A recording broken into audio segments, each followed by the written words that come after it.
সাহেবকে বিটিভিতে শিল্পকলা একাডেমিতে বললাম যে দাদা এই গানটা আপনি গাইছেন এবং ভালোভাবে গান, আপনি এই গানটাকে এখন সুপারিট আপনি গাইতেছেন, এই গানটা যেটা পালতুলোতে ভঙ্গি চেঞ্জ করছেন, সুর একটু ঘুষাইয়া দিয়া এটাকে ভালো করছেন, কিন্তু আমার আব্বার নামটা বলেন না কেন?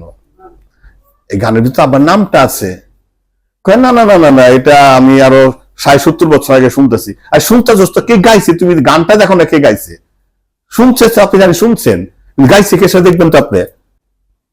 আমার আবার বলছেন দিনের নবীর উম্মত আমরা ভয় করি না, কত মাধুর্য কথা, দিনের নবীর উম্মত আমরা ভয় করি না, আর আপনি বলছেন নবী যার সখা তার কিসের ভাবনা। কোথায় কি আমার আবার কথাটাই বলেন না যে দিনের নবীর উম্মত আমরা ভয় করি না, ছেড়ে দে নৌকা আমাদের যাবো মদিনা। আপনি বলছেন নবী যার সখা তার কিসের ভাবনা, ছেড়ে দে নৌকা আমাদের যাবো মদিনা। কেন?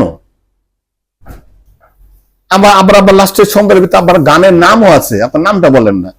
আমার আবার বলছেন যে নূরে সৃষ্টি করলেন দিনের নবী মোস্তফাকে, সেই নূর দেখে মুসা কৈতরে হুশ হারালেন। আর আপনি গানের ভিতরে বলতেছেন যে নূরের রৌশনীতে দুনিয়া গেছে ভরে, সেই নূরের আলো জ্বলে মদিনার ঘরে ঘরে। নূরের কথা তো আব্বা বলছেন, আব্বার কথাটাই বলেন না আপনারা, একটু ঘুরে কেন বলতেছেন আপনার কথাগুলাকে। আমার আব্বা বলছেন যখন নবী জন্ম নিল মা আমেনার ঘরে, হাসিলে হাজার মানিক কাঁদিলে মুক্ত চরে। আর আপনি বলতেছেন মদিনায় নবী এলো মা আমেনার ঘরে, হাসিলে হাজার মানিক কাঁদিলে মুক্ত চরে। কেন? মদিনায় তো রাসূল পাক সাল্লাল্লাহু আলাইহি ওয়াসাল্লাম আসে নাই, উনি আছেন মক্কা হেজাজ নগরে, তার জন্মস্থান।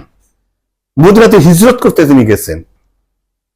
এই বিভ্রান্ত কথাগুলো বললে আমাদের বিজ্ঞ শিল্পী, তাকে আমরা শ্রদ্ধা করি, সম্মান করি, তাকে আমি অনেক বলছি যে দাদা আপনি একটুখানি আমার আব্বার নামটা গানের ভিতরে না বললেন, যখন মানুষ জিজ্ঞাসা করে যে গানটা কার, ওটুকু বললেন যে রহমতের গান, আপনি এটুকু তো বলেন না।